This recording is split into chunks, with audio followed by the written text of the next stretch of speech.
Among the 12 tribes of Israel, there is one whose story begins with tears and ends in glory.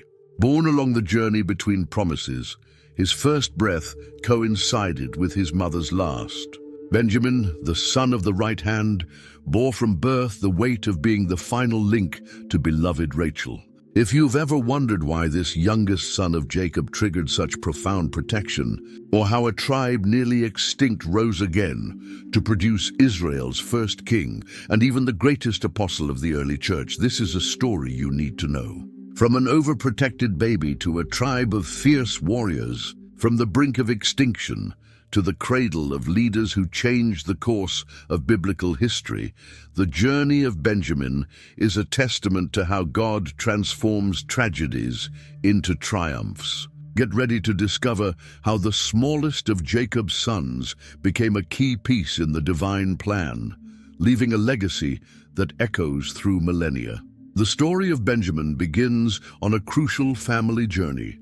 After Jacob's tense reunion with his brother Esau, the patriarchal family continued their path through the land of Canaan. In Genesis 35:16 we read, "Then they moved on from Bethel. While they were still some distance from Ephrath, Rachel began to give birth and had great difficulty." This journey was not just a simple move. It was part of the fulfillment of the divine promise. Before departing, Jacob had received a renewal of God's promise at Bethel. God appeared to him and confirmed his new name, Israel, promising, "The land I gave to Abraham and Isaac, I also give to you, and I will give this land to your descendants after you." This promise resonated in Jacob's heart as he led his large family, wives, concubines, children, and servants, toward Ephrath, which would later be known as Bethlehem. The journey was arduous, especially for Rachel, who was in an advanced stage of pregnancy.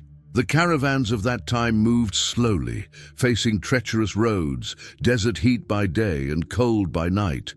For a pregnant woman, these conditions posed a considerable challenge. Yet, there was an expectation of joy. After years of waiting for her first son, Joseph, Rachel was now about to give birth to her second son with Jacob. However, the scene quickly shifted from expectation to tragedy.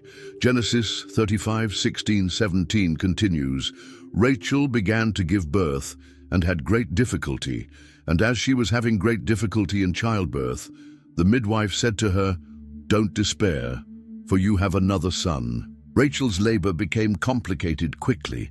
The midwife's words reveal a grave danger. She was trying to encourage Rachel amid an evidently life-threatening situation. The biblical text does not detail the exact nature of the complications, but we know they were severe. The midwife, using her experience, tried to assure Rachel that despite the suffering, she would successfully give birth. These midwives were experienced and respected women in ancient communities, often responsible not only for the birth itself, but also for caring for the mother before and after childbirth. In her final moments, Rachel found the strength to name her son. Genesis 35:18 tells us, "As she breathed her last, for she was dying, she named her son Ben-Oni, but his father named him Benjamin." The name Ben-Oni means son of my sorrow or son of my affliction. This name reflected the physical and emotional agony Rachel was experiencing. In her final maternal act, she expressed the deep connection between her suffering and the life she was bringing into the world. Jacob, however, could not allow his son to bear a name associated with pain and death. In an act of paternal love and hope for the future, he changed the name to Benjamin, which means son of the right hand, or son of happiness. In the culture of the ancient Near East, the right hand symbolized strength, skill, and favor. By renaming his son, Jacob was declaring his wish for this boy to be blessed and prosperous, not marked by the tragedy of his birth. Names in Hebrew culture carried immense significance. More than mere designations, they often represented the character, destiny, or circumstances related to the person. Jacob's change of name was not just a matter of preference, but a prophetic declaration about his son's future. This practice of renaming people at significant moments is seen repeatedly in the Bible. Abram becoming Abraham, Sarai becoming Sarah, and Jacob himself receiving the name Israel. The name Benjamin would ultimately shape the identity of the tribe descending from him, a tribe known for its courage, military strength, and privileged position. The right hand was the side of honor and protection, and the tribe of Benjamin would often hold a prominent position in battles and the defense of Israel. The narrative continues with Rachel's death and burial. Genesis 35:19-20 records, "So Rachel died and was buried on the way to Ephrath," that is, Bethlehem. Over her tomb, Jacob set up a pillar, and to this day that pillar marks Rachel's tomb. The burial site of Rachel became a significant landmark in Israel's history. Located on the road to Bethlehem, this site would be mentioned again centuries later when the prophet Jeremiah spoke of the voice heard in Ramah. Rachel weeping for her children, a metaphor for the suffering of the exile, Jeremiah 31:15. The pillar erected by Jacob demonstrated not only his love for Rachel, but also the importance of keeping her memory alive for future generations. Notably, the author of Genesis notes that this monument still existed to this day, indicating that centuries after Rachel's death, her tomb remained a place of reverence for the Israelites. It is believed that the traditional site of Rachel's tomb still exists near Bethlehem, although the current structure dates from much later periods. Rachel's death had a profound impact on Jacob and the entire family. She was the beloved wife for whom Jacob had worked 14 years, and her loss left an immense void. For the older children, particularly Joseph, the death of their mother meant the loss of protection within the complex family dynamics. And for the newborn Benjamin, it meant growing up without knowing his mother, relying entirely on the care of others, likely Bilhah, Rachel's servant, or Leah, Jacob's first wife. Benjamin held a unique position in Jacob's family. In Genesis 35:24, when the Bible lists the 12 sons of Jacob, we read, "The sons of Rachel, Joseph, and Benjamin." While all of Jacob's other sons were born in Paddan Aram, in Laban's household, Benjamin was the only one born in the land of Canaan, the Promised Land. This fact gave him a special distinction in the context of God's promise to Abraham, Isaac, and Jacob. As the second and last son of the beloved Rachel, Benjamin held a special place in Jacob's heart. He was the only living link to the woman Jacob loved most. Leah's sons, Reuben, Simeon, Levi, Judah, Issachar, and Zebulun, formed the largest group. The sons of the servants, Dan and Naphtali from Bilhah, Gad and Asher from Zilpah, had a lower status. Joseph, Rachel's firstborn, was already the declared favorite, receiving the coat of many colors. But after the supposed death of Joseph, that special love would shift to Benjamin. Jacob's attachment to Benjamin intensified dramatically after Joseph's loss. For years, Jacob believed that Joseph had been killed by a wild animal. This was the lie his other sons told to cover up the fact that they had sold Joseph into slavery. The trauma of this loss made Jacob cling even more to his youngest son. Jacob's overprotection is evident in Genesis 42:4, when his sons prepare to travel to Egypt to buy food during the famine. But Jacob did not send Benjamin, Joseph's brother, with the others, because he was afraid that harm might come to him. This hesitation reveals the deep fear that gripped Jacob, the fear of losing this last son of his beloved Rachel as well. Jacob's words in Genesis 42:38 are even more revealing. "My son will not go down there with you. His brother is dead, and he is the only one left. If harm comes to him on the journey you are taking, you will bring my gray head down to the grave in sorrow." This poignant statement shows the depth of his pain and attachment. For Jacob, losing Benjamin would be a blow from which he would not recover. It would, in his own words, take him to the grave in sadness. Benjamin's story takes on new dimensions when a severe famine strikes the land of Canaan. In Genesis 42, 1-2, we read, "When Jacob learned that there was grain in Egypt, he said to his sons, 'Why do you just keep looking at each other?' He continued, 'I have heard that there is grain in Egypt. Go down there and buy some for us, so that we may live and not die.' The situation was desperate. The famine had spread throughout the region, threatening the survival of the patriarchal family. Jacob made a crucial decision at this moment. He sent 10 of his sons to Egypt but kept Benjamin at home. Genesis 42, 3-4 clarifies, "Then 10 of Joseph's brothers went down to buy grain from Egypt, but Jacob did not send Benjamin, Joseph's brother, with the others, because he was afraid that harm might come to him." This decision reveals Jacob's deep anxiety and his excessive protection toward Benjamin. Jacob's extreme protection was understandable. He had already lost Joseph, Rachel's first son, and could not bear the thought of risking Benjamin's safety. The journey to Egypt was not without dangers. Bandits, harsh weather, and other threats could arise along the way. Moreover, there was uncertainty about how they would be received in a foreign land during a time of food crisis. Benjamin's absence did not go unnoticed by Joseph, who now held a position of great power in Egypt, though he was not recognized by his brothers. When the 10 brothers presented themselves before him, Joseph immediately noticed the absence of his only full brother.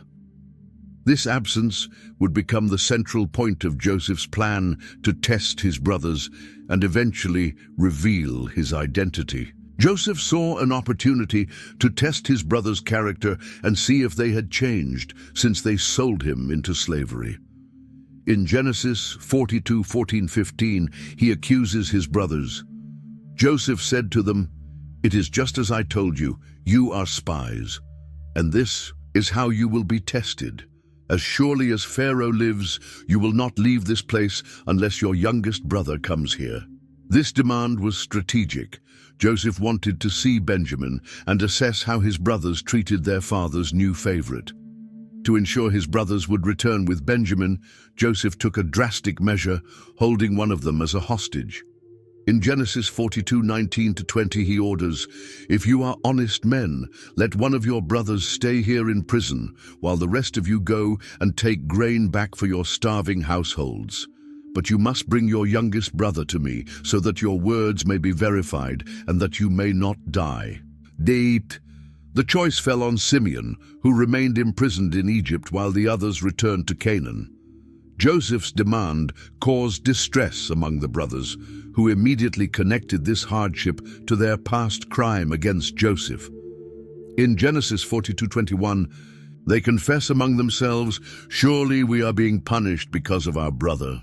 We saw how distressed he was when he pleaded with us for his life, but we would not listen. That's why this distress has come on us." This confession marks the beginning of a process of repentance and transformation that would unfold throughout the narrative. When the brothers returned to Canaan and reported the Egyptian governor's demand, Jacob reacted with despair. In Genesis 42:36-38, he laments, "Their father Jacob said to them, 'You have deprived me of my children. Joseph is no more, and Simeon is no more, and now you want to take Benjamin. Everything is against me.' Then Reuben said to his father, 'You may put both of my sons to death if I do not bring him back to you. Entrust him to my care, and I will bring him back.' But Jacob said, 'My son will not go down there with you. His brother is dead, and he is the only one left. If harm comes to him on the journey you are taking, you will bring my gray head down to the grave in sorrow." Jacob's lament reveals his perception that the world was conspiring against him, taking away his sons one by one. Reuben's offer to sacrifice his own sons as a guarantee was extreme and demonstrates the seriousness of the situation, but it also reveals a Reuben trying to redeem himself from previous failures as the firstborn. Even so, Jacob remained unyielding, refusing to allow Benjamin to travel to Egypt. Jacob's fear was existential. Losing Benjamin would mean losing his last link to Rachel, the woman he truly loved.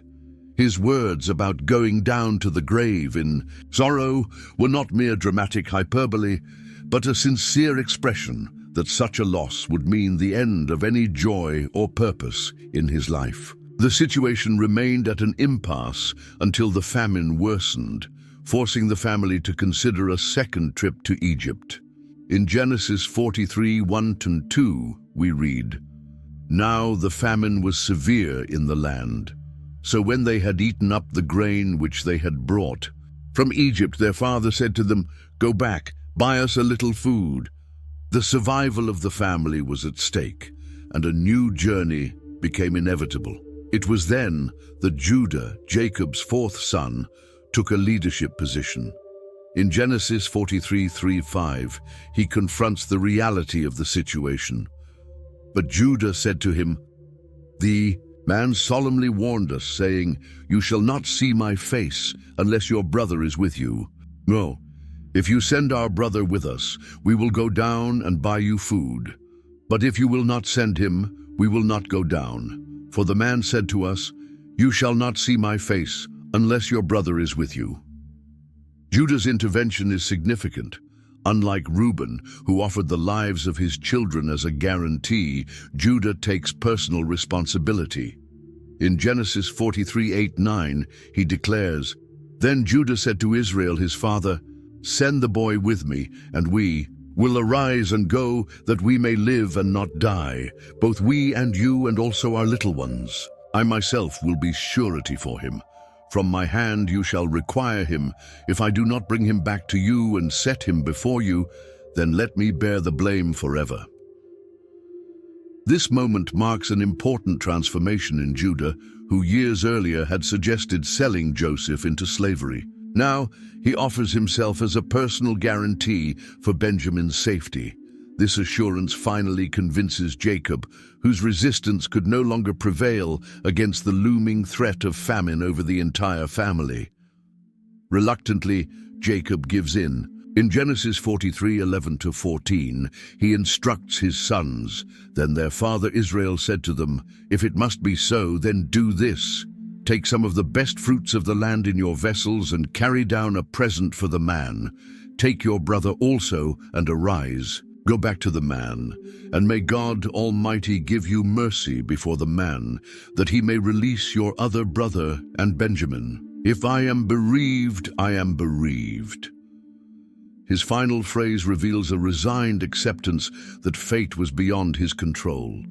Jacob's blessing, "May God Almighty give you mercy," expresses his deep dependence on divine protection at this critical moment. He entrusts Benjamin not only to his brother's care, but ultimately to God's providence.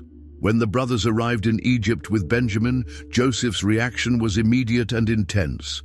In Genesis 43:16, we read, "When Joseph saw Benjamin with them, he said to the steward of his house, 'Take these men to my home and slaughter an animal and make ready, for these men will dine with me at noon.'" This invitation to a banquet was extraordinary, a sign of special honor that confused the brothers, who still feared being accused of theft. The encounter between Joseph and Benjamin was particularly emotional. In Genesis 43, 29-30, the narrative describes, "Then he lifted his eyes and saw his brother Benjamin, his mother's son, and said, 'Is this your younger brother of whom you spoke to me?' And he said, 'God be gracious to you, my son.' So now his heart yearned for his brother. So Joseph made haste and sought somewhere to weep. And he went into his chamber and wept there." Joseph's emotion was overwhelming. After more than 20 years, he finally saw his only full brother, the son of the same mother, Rachel. During the banquet, Joseph showed special favor to Benjamin. Genesis 43:34 records, "Then he took servings to them from before him, but Benjamin's serving was 5 times as much as any of theirs, so they drank and were merry with him." This dramatic distinction, a portion 5 times larger, was a test. Joseph wanted to observe if his brothers would react with envy to the preferential treatment given to Benjamin, just as they had reacted to the favoritism he himself received from their father years earlier. The brothers were also surprised by the organization of the banquet. In Genesis 43:33 we read, "And they sat before him, the firstborn according to his birthright, and the youngest according to his youth. And the men looked in astonishment at one another." The fact that they were seated in exact order of age astonished them. How could this Egyptian governor know their precise ages? This was yet another clue to Joseph's true identity, though they still could not understand. After the banquet, Joseph prepared a final and decisive test. In Genesis 44:1-2, he ordered, "And he commanded the steward of his house, saying, Fill the men's sacks with food, as much as they can carry, and put each man's money in the mouth of his sack. Also put my cup, the silver cup, in the mouth of the sack of the youngest, and his grain money." So he did, according to the word that Joseph had spoken. This plan would place Benjamin in an apparently guilty position of theft, the ultimate test to see if his brothers would abandon Benjamin to save themselves, as they had done with Joseph earlier. The secret placement of the silver cup in Benjamin's baggage was not an act of malice, but a deliberate strategy to create a crisis situation that would reveal the true character of his brothers. The cup was not a common item. Likely it was a valuable ceremonial object, possibly used for libations or divination, a common practice in ancient Egypt, although Joseph, as a worshipper of the true God, did not practice divination. When the brothers' caravan left the city, Joseph sent his steward to catch up with them and accuse them of theft. As planned, the search revealed the cup in Benjamin's luggage. In Genesis 44:12-13, we read, "And he searched, beginning with the oldest and ending with the youngest, and the cup was found in Benjamin's sack. Then they tore their clothes, and each loaded his donkey and returned to the city." The tearing of garments was an extreme sign of anguish in ancient culture, a gesture that demonstrated deep despair and mourning. This immediate reaction was significant. Instead of abandoning Benjamin to his fate and continuing their journey home, all the brothers returned to the city with him. This was already a sign of change, a demonstration that they were not willing to abandon their younger brother as they had done with Joseph years before. When they returned to Joseph's presence, a dramatic scene unfolded. In Genesis 44:14-16 we read, "And Judah and his brothers came to Joseph's house, for he was still there, and they fell before him to the ground. And Joseph said to them, What is this deed that you have done? Do you not know that a man like me can certainly practice divination?" Then Judah said, "What shall we say to my lord? What shall we speak? And how can we clear ourselves? God has found out the iniquity of your servants. Behold, we are my lord's slaves, both we and he in whose hand the cup has been found." Notably, it is Judah who takes the lead at this critical moment. His offer that all of them become slaves demonstrates a spirit of family solidarity that was absent in the past.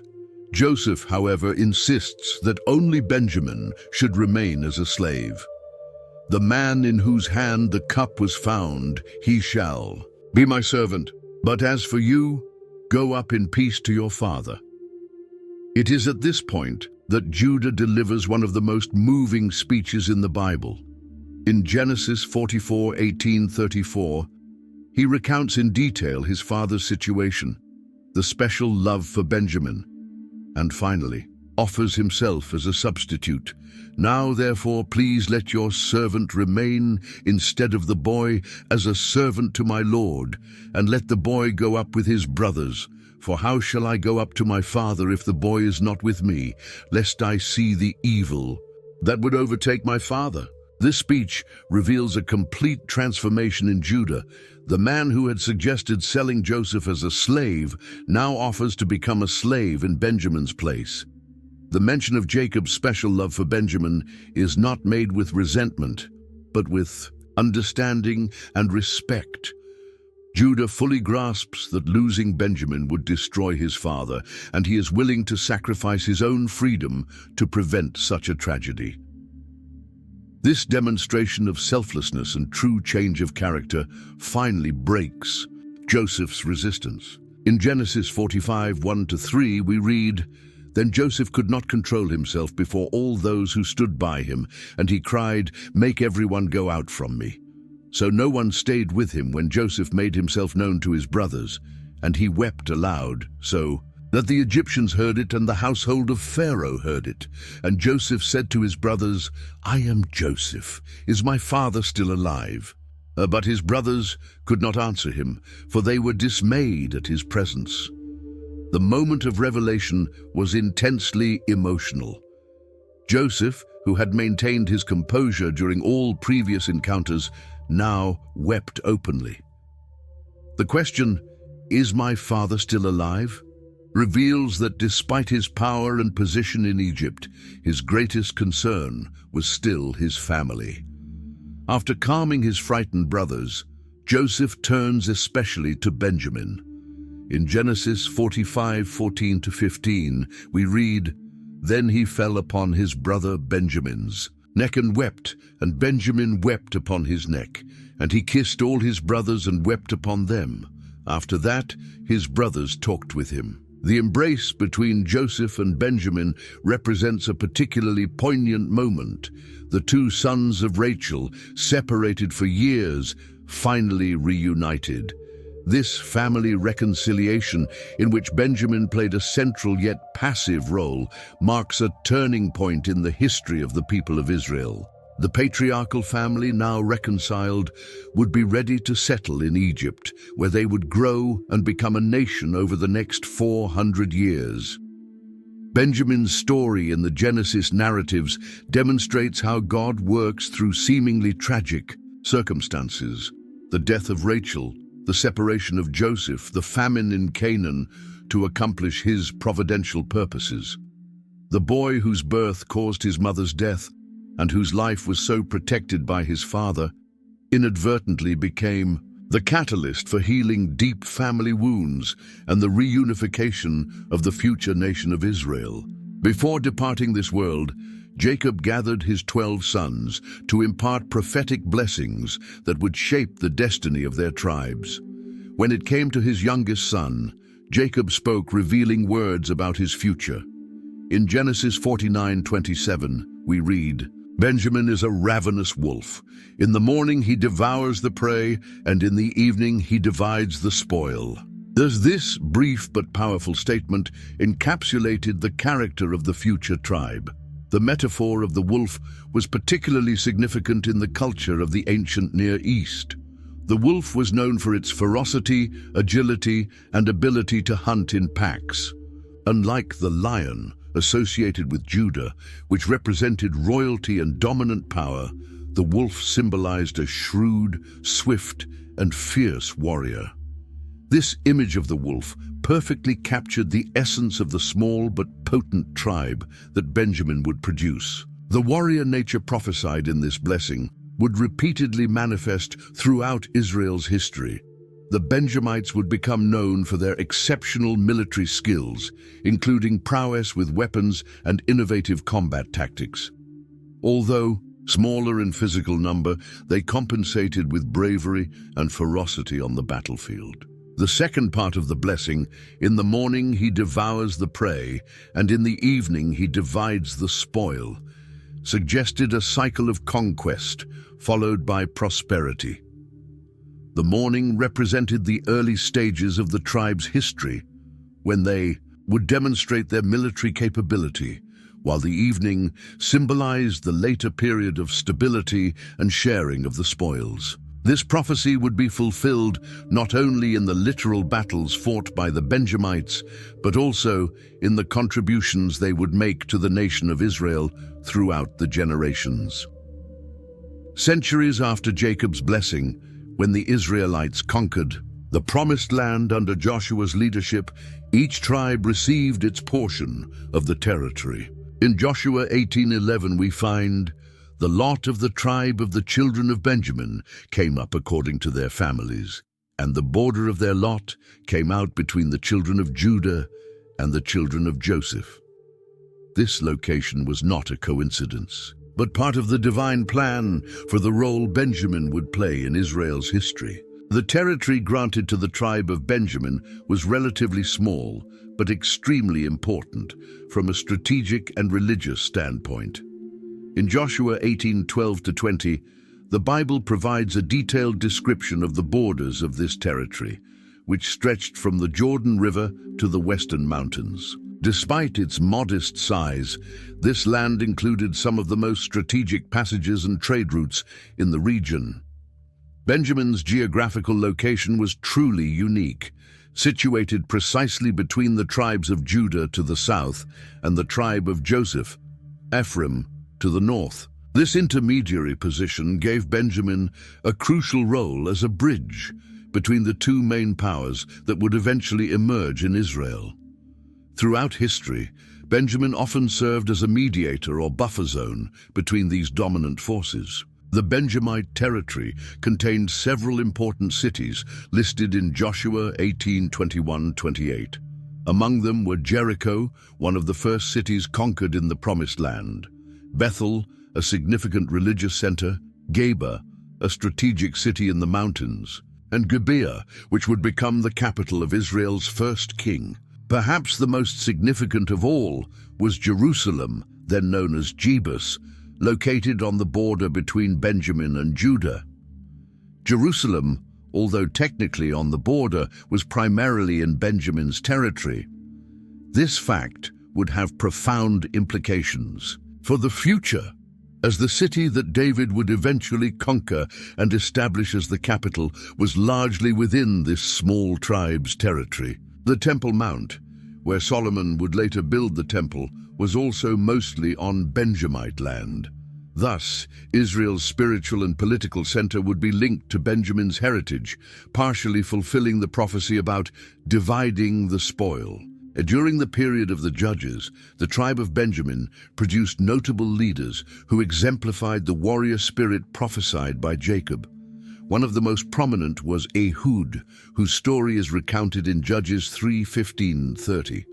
The text begins, "Again the Israelites cried out to the Lord, and he gave them a deliverer, Ehud, a left-handed man, the son of Gera the Benjamite."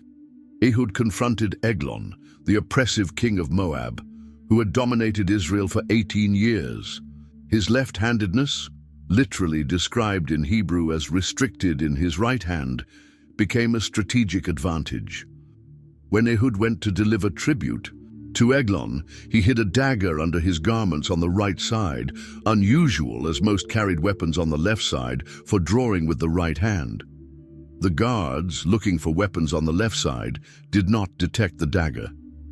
With cunning and bravery, Ehud secured a private meeting with Eglon, claiming to have a secret message. In Judges 3:21-22 we read, "Ehud reached with his left hand, drew the sword from his right thigh, and plunged it into the king's belly.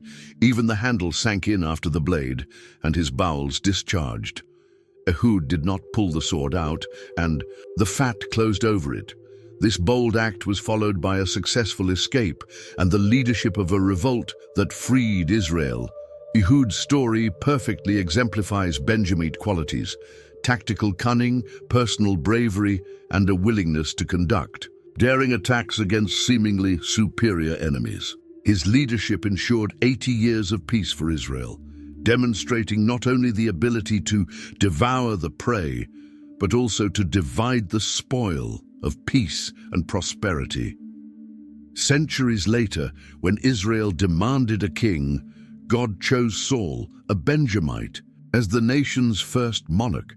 In 1 Samuel 9:1-2 we read, "There was a Benjamite, a man of standing, whose name was Kish.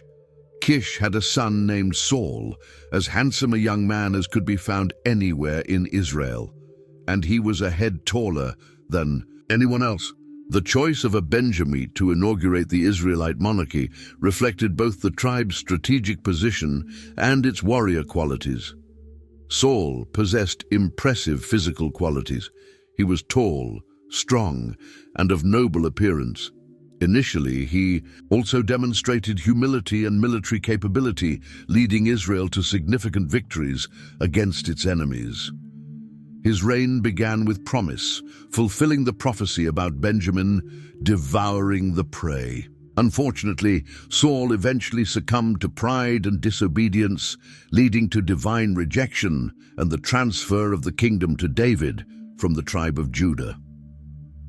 One of the darkest chapters in Benjamin's history occurred during the period of the Judges, before the rise of the monarchy. Judges chapters 19 to 21 recount a series of horrific events that nearly led to the tribe's extinction. The story begins with an atrocity in Gibeah, a Benjamite city. A Levite traveling with his concubine stopped to spend the night in Gibeah.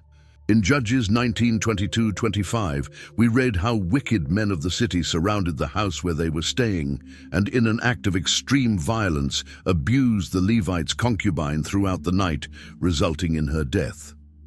The Levite, in response, divided the woman's body into 12 parts and sent them to the 12 tribes of Israel, demanding justice. This shocking action mobilized all the tribes, who demanded that Benjamin hand over the perpetrators of the crime for punishment.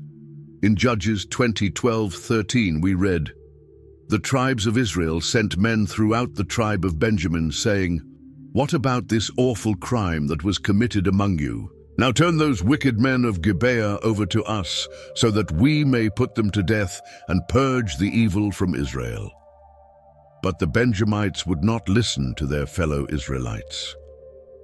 Benjamin's refusal to hand over the guilty reflected a misguided, tribal sense of loyalty that overshadowed moral justice.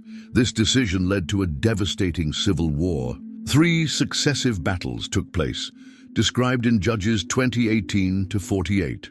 Surprisingly, in the first 2, the Benjamites, though vastly outnumbered, managed to defeat the combined forces of the other tribes, demonstrating their exceptional warrior skills. In the 3rd battle, however, Israel employed an ambush strategy. They lured the Benjamites out of their fortified cities and then set Gibeah on fire. The result was catastrophic for Benjamin. In Judges 20:46-47 we read, "So all who fell that day of Benjamin were 25,000 men who drew the sword, all of them men of valor. But 600 men turned and fled toward the wilderness to the rock of Rimmon, and they remained at the rock of Rimmon for 4 months. The tribe was reduced to just 600 men hiding at the rock of Rimmon, a devastating reduction that threatened the very existence of Benjamin. The situation was even more dire because the other tribes had sworn not to give their daughters as wives to the Benjamites, effectively condemning the tribe to gradual extinction. Realizing they were about to completely lose one of the 12 tribes of Israel, the other tribes sought a solution to preserve Benjamin.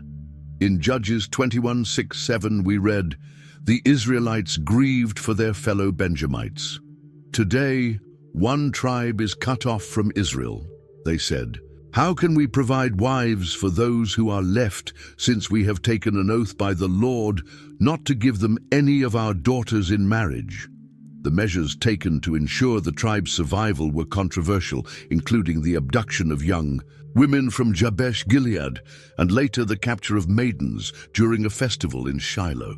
These actions, while ethically problematic, allowed the tribe to gradually recover from its near annihilation. Benjamin's complete recovery took generations, but eventually the tribe re-emerged as a vital part of Israel. When the kingdom divided, after Solomon's death, Benjamin made a crucial decision that would define its future. While the 10 northern tribes formed the kingdom of Israel under Jeroboam, Benjamin remained loyal to the house of David and joined Judah in the southern kingdom. In 1 Kings 12:21, we read, "When Rehoboam arrived in Jerusalem, he mustered all, Judah and the tribe of Benjamin, 180,000 able young men, to go to war against Israel and regain the kingdom for Rehoboam, son of Solomon. This loyalty to the house of David reflected both the geographical proximity to Judah and the shared use of Jerusalem as a religious and political center. Benjamin's decision to remain with Judah had lasting consequences. While the 10 northern tribes were eventually conquered by the Assyrians and largely lost their identity, Benjamin maintained its tribal cohesion even during the Babylonian exile. It essentially became part of the Jewish identity, the term Jew deriving from Judah, while still retaining an awareness of its distinct Benjamite lineage.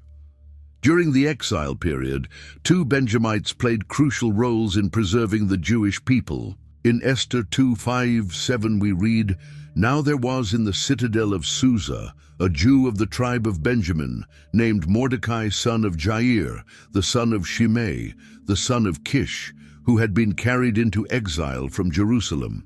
Mordecai had a cousin named Hadassah, whom he had brought up because she had neither father nor mother. This young woman, who was also known as Esther, had a lovely figure and was beautiful. Mordecai and his cousin Esther, both Benjamites, became instruments of God to save the Jews from the genocide planned by Haman." The story of Esther and Mordecai exemplifies how the tribe of Benjamin, even when reduced and in exile, continued to fulfill its prophetic role, fiercely defending its people like a wolf that tears, and later sharing the benefits of liberation, dividing the spoil. Mordecai's position as second in command in the Persian Empire also reflected the Benjamites' ability to occupy strategic positions of influence. Centuries later, at the dawn of the Christian era, another Benjamite would emerge with global impact. Saul of Tarsus, better known as the Apostle Paul, clearly identified with his tribal heritage. In Philippians 3:5, he writes about himself, "Circumcised on the 8th day of the people of Israel, of the tribe of Benjamin, a Hebrew of Hebrews, in regard to the law, a Pharisee." This self-identification was not merely a biographical detail, but reflected how Paul understood his place in the divine plan. Paul saw his own life through the lens of Jacob's prophecy about Benjamin. Initially, as a persecutor of the church, he was like the wolf that tears, aggressively attacking Christians. After his conversion, he became the apostle who divided the spoil of grace and truth of the gospel to the nations. His personal transformation mirrored his tribe's historical pattern, from fierce warrior to distributor of blessings. Paul's contribution to Christianity is immeasurable. His writings make up nearly 1/3 of the New Testament, and his theology laid the foundation for the Christian understanding of salvation by grace through faith. The fact that God chose a Benjamite to be the primary apostle to the Gentiles demonstrates the continuity of the divine purpose through generations. The small tribe continued to wield influence disproportionate to its size. In the prophetic and eschatological vision of the book of Revelation, the tribe of Benjamin maintains its place among the people of God. In Revelation 7:8, when John describes the 144,000 sealed, he mentions, "From the tribe of Benjamin, 12,000. This inclusion confirms that from the divine perspective, Benjamin remains an integral part of the spiritual Israel until the end of times. Benjamin's presence in this apocalyptic vision is not merely a formality. Symbolically, it represents God's faithfulness to his promises. Even the smallest of tribes, the one that was almost exterminated, remains counted among the chosen people. It also reflects Benjamin's continued importance in the story of salvation, from its humble beginnings to its eschatological culmination. The continuity of Benjamin's role in the biblical story is remarkable. From the youngest son of Jacob to the apostle to the nations, this tribe demonstrated extraordinary resilience. It survived wars, exiles, and persecutions, maintaining its distinct identity and fulfilling its prophetic role in every generation. The enduring legacy of the tribe of Benjamin offers profound spiritual lessons. It demonstrates how God often works through the smallest and seemingly least significant to accomplish his greatest purposes. It reveals the divine ability to redeem even the most terrible mistakes, like the civil war that nearly wiped out the tribe, and transform them into opportunities for grace and restoration. The story of Benjamin, from beginning to end, is a testament to God's faithfulness to his promises. The blessing pronounced by the patriarch Jacob found its fulfillment through generations, not only literally in the military conquests of the Benjamites, but also spiritually in the lasting contribution of this tribe to the Jewish and Christian faiths. Of all of Jacob's sons, Benjamin held a unique place, the last born, whose arrival into the world cost his mother's life. From the tragedy of his birth to the glory of his legacy through figures like Samuel, Saul, Esther, Mordecai, and Paul, Benjamin's story remains one of the most remarkable examples of how God works in human history, turning weakness into strength and loss into lasting blessing. If this story touched your heart and expanded your biblical knowledge, please show your support by subscribing to our channel. Every subscription helps us continue producing quality biblical content. And don't forget to share this video with friends and family who could be uplifted by this powerful message. Click the subscribe button now and activate the notification bell to be alerted about our upcoming videos on biblical stories. Also, let us know in the comments which character or biblical story you would like us to cover in our next video. Thank you for joining us on this journey through the life of Benjamin. May the lessons learned today remain in your heart and inspire your walk with God. See you in the next video.